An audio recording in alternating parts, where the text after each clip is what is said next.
Everybody was saying the same thing. We need more product. We need more product. We need more of this exciting product.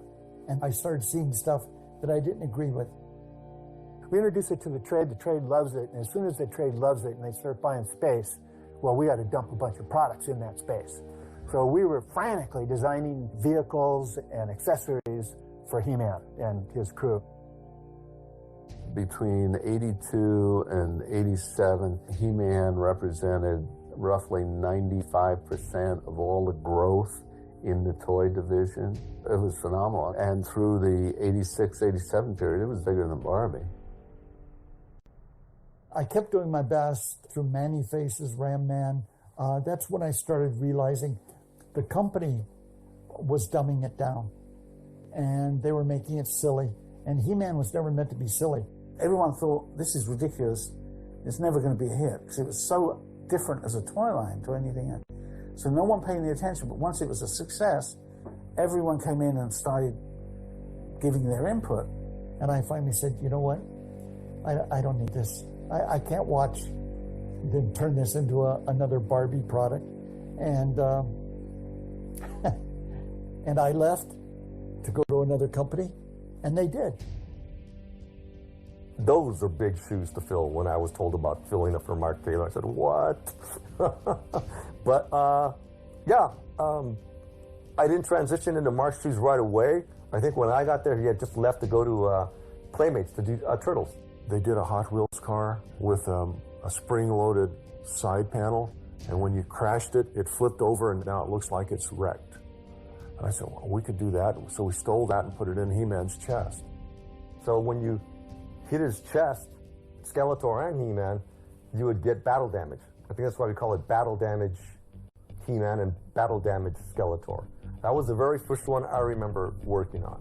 Then I did a bunch of what we used to call back then refreshes. Mossman was basically Beastman sculpt, flocked again with green. They injected what was supposed to be came from our chem lab that was supposed to smell like moss. It didn't really smell like moss. It smelled more like a Christmas tree, but I guess it was green and it was, smelled woodsy. So that's what we ended up with. Stinkor was Merman painted black and white with a stripe down him, and he had a scent. It was supposed to be unpleasant, but it didn't really smell bad. Man-at-arms cannot escape the evil smell of Stinkor. Now, He-Man! Smell your own stink, Stinkor! Yar! Stinkor with real smell is new from the Masters of the Universe collection. Other action figures each sold separately from Mattel. We would do many sketches of the same thing, trying to perfect it. You see, there's tons of stuff here. And then they wanted water to come out the snout. They're pushing the head up and down, and I kind of thought that was kind of cumbersome to a kid, right? So what I did is I said, well, rather than doing a little aerosol pumpy thing, let's have a little button on the back. So if you open up Snout Spout, there's a little reservoir on the inside, and I had to make sure that thing wouldn't leak. I had to figure out how to fill it. So an engineer would come up with the guts, right? All very mechanical. Figures sold separately. Snout Spout, heroic hose nose.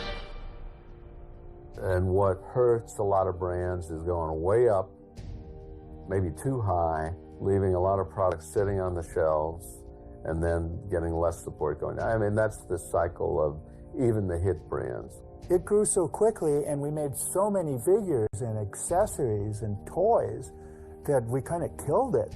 The people who were running He-Man believed the reason they were having a down year is because She-Ra made it seem like He-Man was becoming more wimpy because it was a female character in a male action television series.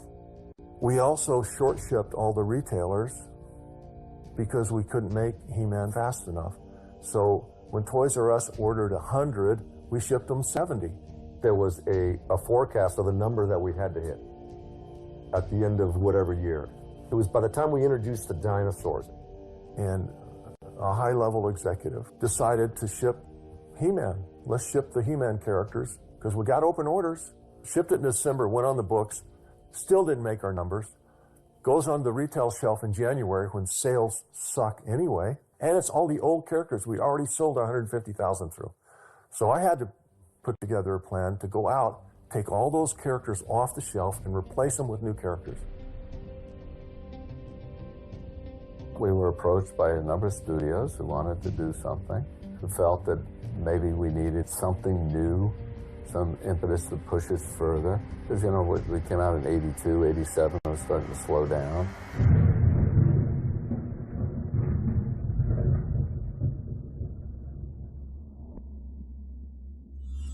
The trick to getting this film done is you have to start in Eternia, but you need a segue to get back to Earth in the first 5 minutes. One of the questions that gets asked a lot is why characters like Orko and Battle Cat didn't appear in the film, and it would have been incredibly expensive to do those characters because they didn't have digital effects back then. Now, the one actor that director Gary Goddard didn't cast for the film was actually the star of the film, Dolph Lundgren. Dolph had just come off of the hit movie Rocky IV, and prior to that, he was in the James Bond film A View to a Kill. And so this was his third film as an actor, and really it was his first big break as an action star. Even though I was very new at it, you know, things happened quickly, and I got a role in the Rocky picture. And then, you know, the next thing up, I was going to be this toy. Now it's a big deal to play a toy or play a, you know, superhero and, you know, the cartoon character. But in those days, it was kind of suspicious and, you know, kind of potentially damaging to your career. So I wasn't sure about it, but I ended up saying yes. When they first started work on the film, there was actually a different production designer doing the designs for Gary. But unfortunately, things didn't really work out. He wasn't a big fan of that kind of science fiction fantasy genre. And so the two just weren't really seeing eye to eye. Fortunately for Gary, William Stout had been hired to do the storyboards for the film. And both of them are big comic book fans, big fans of Kirby. And then William ended up taking over from there. So under my domain as production designer, I'm in charge of all the special effects, costumes, set dressing, set decoration. If it's on the screen, that's someone working under me has done that for me. I hired Jean to do some work for me on Masters of the Universe. First thing I threw at him, I says, Jean, here's the problem. Here's He-Man. What would you do with him? He came back to me with this pen sketch, and then I cleaned it up, and then I did a color version of it. Mattel saw it and flipped out. They hated it. They said, there's blood on the sword. And then they said, He-Man can't kill anybody. You know, okay. And they said, that's not his costume. We've never seen that stuff before. Exactly. He doesn't look like the toy. We don't want him to look like the toy. Well, he's got to look like the toy. I said, no, he really doesn't. We can do our version of it. It'll still be He-Man, but he just won't look goofy. I was a young man, and I was in the gym a lot, and I really had a great physical body at that time. Didn't last, but I did, and I was in fabulous shape. So I had them design a costume so you could see the pecs and the legs and all of that, and I wanted that to be. And in a lot of the cartoons, Skeletor is as undressed, and Gary and I had long conversations about he didn't want me to. He didn't want me to look sexy. He wanted me to look dominant and powerful, and so I gave up showing my body off. Here's a He-Man I just hated. This was the gold He-Man. There's another gold He-Man. I can't remember why he was gold momentarily, but oh, here was the final He-Man, which was my least favorite. So one of the issues that Mattel had with the original script for the film was the fact that He-Man killed.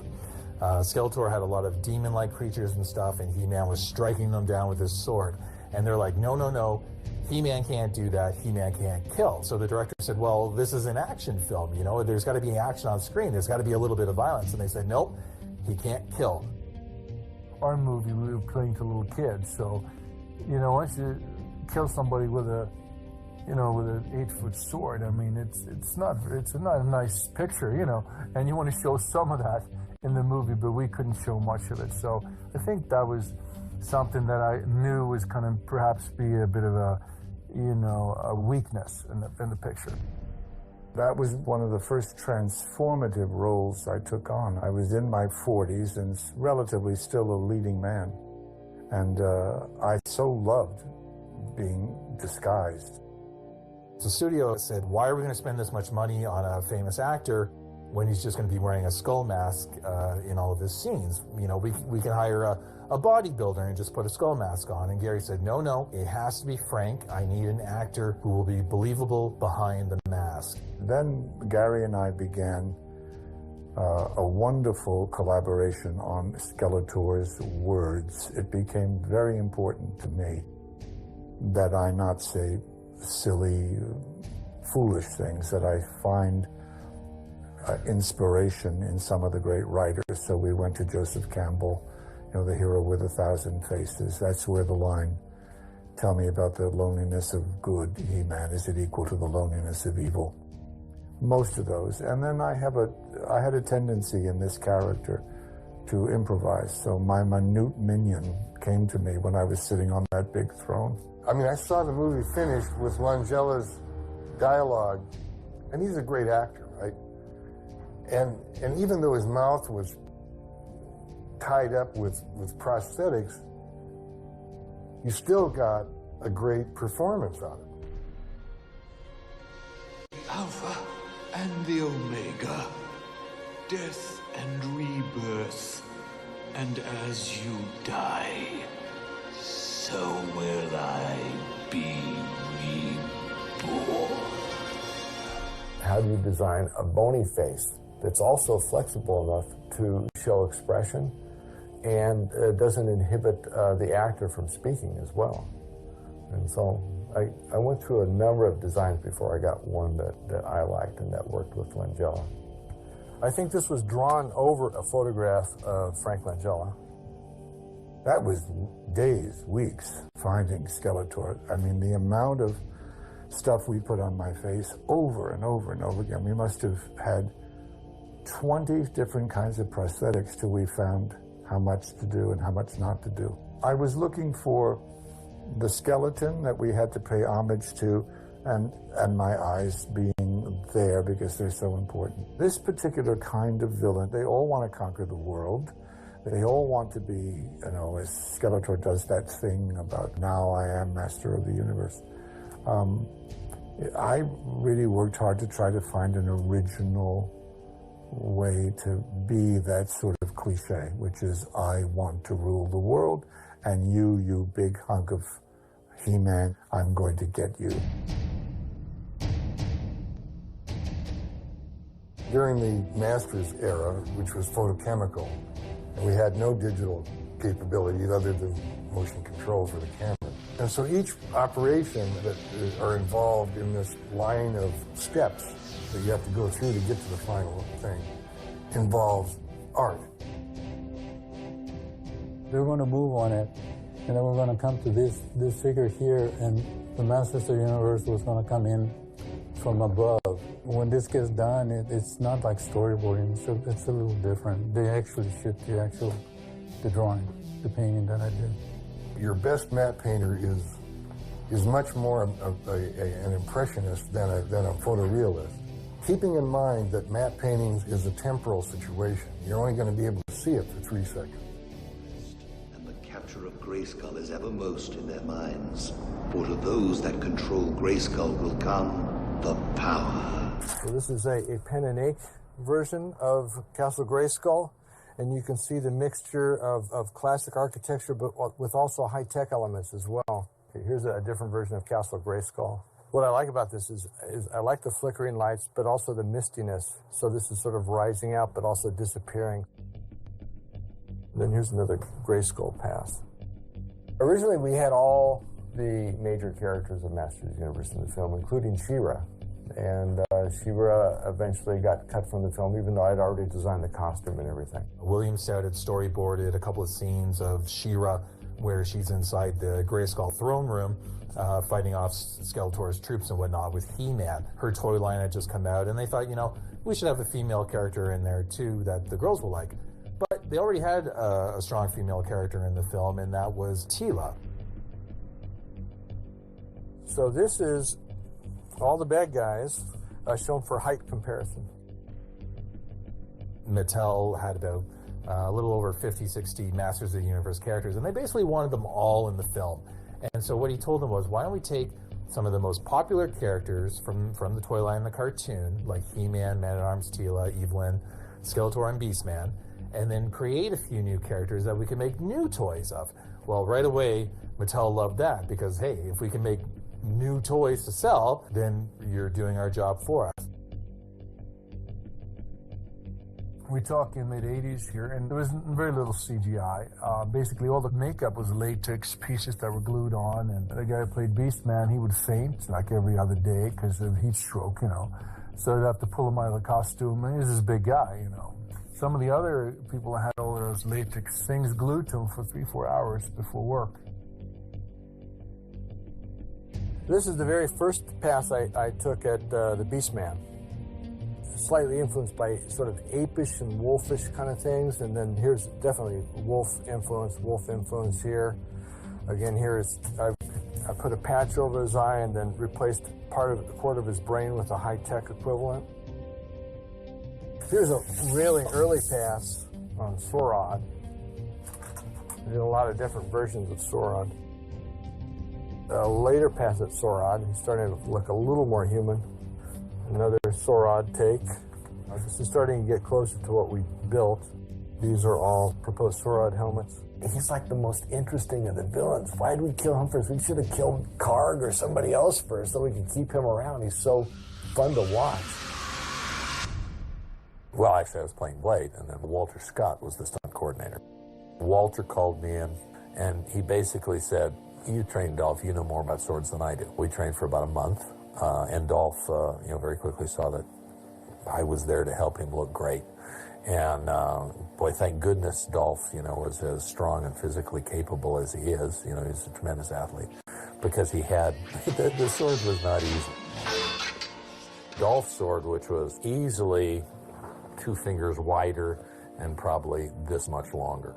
So this sword is from the 87 movie. It's a screen-used version.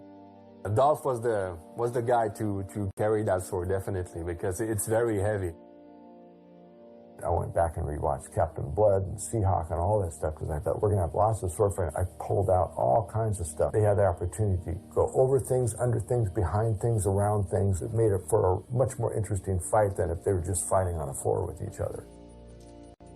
I think the schedule and the budget started collapsing towards the end of the shoot, and suddenly this intricate fight with Skeletor had to be simplified into 20% of what it was originally. Well, I got on the set prepared to shoot an intricate, terrific battle, and they pulled the plug. It's very dangerous the last few days of a movie. You have to watch yourself because there were so many compromises in that film, so many that were made. We were also filming in 110 degrees on a set that had no air conditioning. And then when he told me that, another actor might have said, oh great, I don't have to fight. I can go home. I wanted to sweat my way through this. But I had worked out so many things about how exciting that fight could be.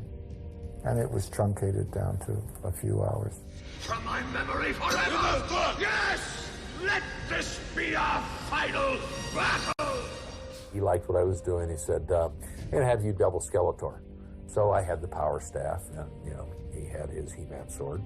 So I put together some things that, allowed big movement with the staff. Right before we shot, they went, oh, no, this is after the transformation. Thank you so much for giving me elk antlers and the New York skyline.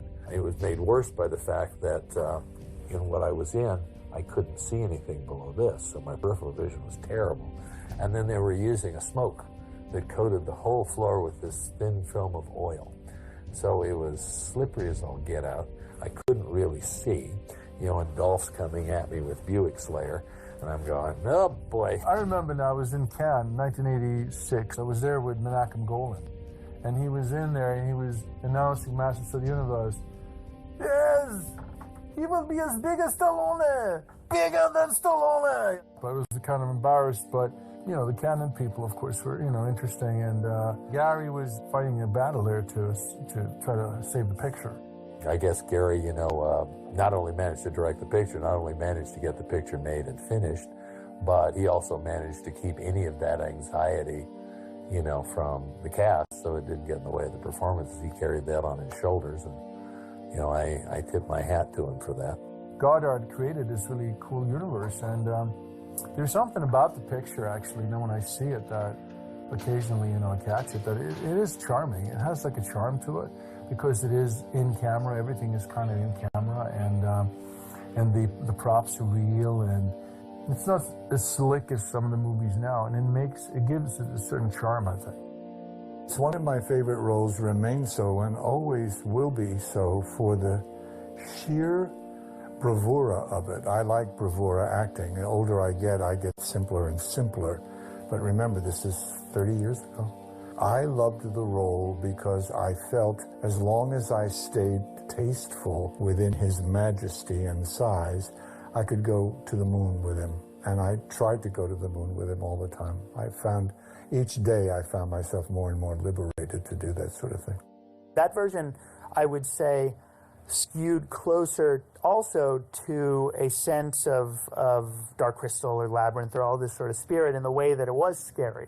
Now, there were choices made in 1987 that I feel like are choices born of 1987, but he was reaching for something. I mean, it's you know, and I think there's something to be said for movies that do reach. Yeah, of course there was some disappointment with the way the film was perhaps finished and some of the results, box office and so forth. But you know, Masters is just one of those classic movies that I will never forget. And actually, I showed it to my kids when they were small. The only picture they could see that I was in was Masters. You know, where I didn't get there wasn't blood flying everywhere. My son Alexander was a He-Man freak. He wasn't that interested in Skeletor, but he would run around the house in his pajamas with a little belt and a little sword and say, "I have the power," all the time. So when Gary Goddard asked me to do it, I could not say no. I literally had not read it, or I hadn't met Gary yet, but I thought this will be something for my son, who eventually saw it at a private screening and slept through it. You kind of think it'll go on forever, but it doesn't. It never does. If it sits on the peg too long, it gets dusty, it's over. They don't care what you've done. It's over. Somebody else comes along, and that's competition. And then there's another idea, and another guy comes in. Meanwhile, you've sold too many Castle Grayskulls in. The executives did the same, made the same mistake. Why? Because we survived it last year. Let's do it again this year. Shot ourselves in the foot, and no recovery. It was pretty sad, because it could have gone on forever.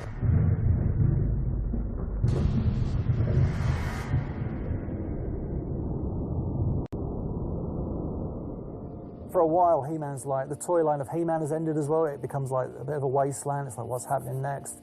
And then Mattel like, hey, we're going to do He-Man in space. They pitch a bunch of ideas. We tried to do every iteration of He-Man you could possibly think of. We went from He-Man as G.I. Joe, He-Man wrestler, He-Man playing baseball. You wouldn't believe me. There must have been 10 iterations of what could He-Man be doing. Thankfully, that didn't work. Kind of goes against everything the He-Man character stands for. It's like, I've come to make peace, you know. Whoa there, slow down. So I think we ended up, either through market research or something, He-Man went to outer space. Hence, New Adventures, right? I think it was too soon. The toy business is ever evolving, and I think you needed to wait until some of the toy buyers and stuff had forgotten what happened. He was like, let's send everything overseas, you know, as little here as possible. And because they were using a lot of Japanese artists and Korean artists, it has more of an anime kind of like feel to it.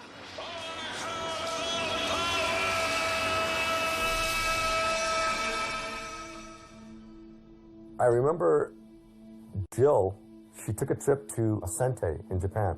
They were a very well-known design house at the time. And what they did was they showed her a lot of cool mechanisms. Waging war for all the power in the universe. Now it's your turn. Give it up, Skeletor. I've got He-Man, the most powerful man. And then Jill wants them a smaller scale to make it different from the first line. I said, some of these are going to be nearly impossible to build. All right, you hear the ratchet. When the ratchet means, that means you're gonna overwind it. These always had a trouble standing. So this, when you spun around, there's a little latch on the back of it, so it's all spring loaded, and then you. This was very simple. I loved when the simple ones came because the other ones were going to be harder. But this one you just spin around. You could grab stuff or grab another figure and spin it around. Some people are like, oh, the toys are very thin and flimsy. It doesn't really look like He-Man. So by the third year, I think, of that toy line, they'd make He-Man big again with these crazy amount of added muscles. He-Man had been out of the limelight for a very, very long time, almost 10 years at that point. And I had talked on and off with Mattel for a few years. I'd reached out, tried to talk to people. I hadn't had a lot of success. And then they reached out to me in 2001 because I owned He-Man.org. And we started talking about He-Man. I was like, well, why are you asking? They're like, well, we're going to be doing this commemorative toy line. In 2001, Mattel premiered their new-looking modern He-Man toy line, which takes all the elements of the original figures and makes them kind of cool and slightly 90s, but in the early noughties. He-Man's got crazy sharp hair, he's got big chunky swords and weapons and more realistic bodies. So the Four Horsemen is an independent toy sculpting studio out of New Jersey. Before them, action figures were always very minimal. Minimal detail, minimal paint, just ship it out and get it into kids' hands. And they brought that detail, and it was the first time sort of a major toy line from a big company had that in the 2000X line for Masters. When we left the company that we were working with previously and started our own company, our first idea was we want to redesign and revamp He-Man and the Masters of the Universe. And we approached Mattel with that idea, and they were like, we were thinking exactly the same thing, let's do this. And it just kind of serendipitously came to be. But one of the things that we found that was a very unifying element on the designs was keeping the color consistent. And not just the colors, but the way that the colors were patterned on the figure. Our storyline was that He-Man and Skeletor had battled, and Skeletor had gotten control of the Power Sword. So now He-Man and Man-at-Arms and Sorceress were this band of renegades that were trying to wrest the power back from Skeletor and get the power of Castle Grayskull back. And while that was going on, we had this very active fan base, which was the biggest fan base around, and it was really kind of carrying the torch for He-Man. I get a phone call from Mattel, and guess what? We're going to reactivate He-Man for the 20th anniversary. Would you like to come in and help us do it? By the power of Grayskull! I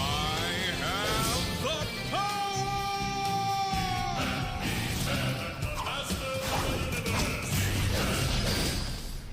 And it gave me an opportunity to create a new version of the show, which actually went back to my old vision of it, which was never really played out. But, you think there's some great thinking behind it. Like I met the guy who wrote some of these original books. I said, why Grayskull? He said, well, I had a deadline the next day. The toy was coming out, and my wife's maiden name was Gray, so, Grayskull, and I thought a skull was cool. I mean, that's as much thought as went into it. And then when the cartoon came out in '83, they had to justify some of those choices, but they didn't have the luxury like we had of looking back and cherry picking and making chronology. And again, some of it we didn't get to, but we knew it. And again, if you're writing, everything is feeling like this stuff is real, making it real for you, and then hopefully for the actors and the audience. And the brand manager who I'd been contacting, one of the many people I've been contacting about He-Man and trying to do a comic, came to me and said, well, we're doing this pack-in. Would you like to help produce it? And I didn't even hesitate. I jumped all over it because I thought that was my dream. I thought that was going to be my only opportunity to work on it. But there was also a really, really passionate fan that had done his own comic, I think for a school project, if I remember, called Homecoming. I remember he said, do you want to be the lead penciler on this project? I said, yeah, of course I want. I had no idea what I was doing, but I said, well, let's try. And we did the comic for 2 years and a half. And you had this team that was, for the most part, fans working on it. The only caveat that I had to agree to was like, okay, well, you can do this, but you need to have covers with big name artists on it. But they were variant covers. So I was still able to have the fans working on the main cover for it, but then have a variant with like really big names. And we were able to get people like Boris Vallejo on there. We had to make it fit the aesthetic of what was going on with the reboot, which it did have a little bit of, sort of anime influence into it. And I get where they were going, because at the time there was a number of anime franchises that were really, really hot. So they wanted to key in on what kids were into. And it makes complete sense. The name is Skeletor. I was given voice reps with Alan Oppenheimer's original Skeletor, and they definitely wanted to keep the continuity. So many years, so many failures. But at last, I have the key to success. We hadn't met He-Man yet, Ken Clark. And I remember... That's curious, too. Yeah, we were kind of just like, we can't wait to see the, the I Have the Power, the whole thing, and the whole cast was kind of, hopped up to meet him. Are you ready, Prince Adam? As I'll ever be. I said, we need a 17-year-old or whatever it was and an adult superhero. And I went, I got this in the bag. This is great. I get to use my light, youthful, thinner end of my vocal cords, as well as a deeper, darker place. So this is Castle Grayskull. Could use a coat of paint. The Canadian way, most of the time, is always standing at your mic, and I guess the U.S. technique was to be sitting at the mic. So we were just like, well, what's going on? Also, Cam comes in and sits down and starts doing his stuff. I sit down. I'm not going to stand up. And then I heard his teenage voice, which I really liked a lot, And great then, Adam. then the transition, Adam, I held, and I was just like, dude, you got it. By the power of Grayskull, I have the power! Yeah, he can do that stuff with his eyes closed. Need another take? Yeah. We have this franchise that was $1 billion engine in the 80s. And then all of a sudden, it went down. It was on ice for a long time, and they came back really strong with this incredible reboot that they put a lot behind, and that didn't do too well. So I understand, as a fan, it's like, oh, don't stop now. We were waiting and waiting and waiting and didn't really realize that things were going to be, that was it. It was going to be the end at that point. I was expecting a bit more longevity. So He-Man was sort of once again a dead property to Mattel. It had been something that they tried. It didn't totally work with the collectors. It didn't work with the kids. I'm an adult collector, and I spend $100 to $200 a month on action figures. And I say, essentially, I'm not buying anything from Mattel. We started working on a pitch for Mattel for a new way to get the line back out, and so that was Classics. And that's when Scott Knightlett came in. Completely, serendipitously, the Horsemen created the prototype for what became the He-Man Classics figure. No one asked them to do that. No one was talking about what we were doing. They didn't even know what I was doing. We were completely working in our own bubbles. We made a presentation to Mattel and showed them this new style He-Man that we came up with. And it was very much like the old classic style He-Man of the 80s. With 2002, it was all original designs and a complete fresh look at the characters. Whereas Classics, it's all about direct nostalgia. So that scratches a very different itch than the 2002 line did. The big beefy He-Man, all the bulky proportions and everything, but the articulation and everything was much better than the originals. And we presented to the guys at Mattel, and they were just kind of like, I don't know, maybe. But there was one guy there, Dave Voss. He was like, no, you know what? Let's take this, let's put it out on the shelf here at Comic-Con, not say anything, and let's see what the fans say about it. And I think somebody said we were at maybe 250 figures for that line. So when we've got a castle, we've got beasts, we've got vehicles. So it's really, I think, maybe one of the longest running and largest toy lines out there at this point. Some people will look at properties, and these properties will be defined by, say, a book that was created by one author. But what they're not thinking about is that the works that they see on the screen are further developed by artists and creators. But with He-Man and She-Ra, there was never a book.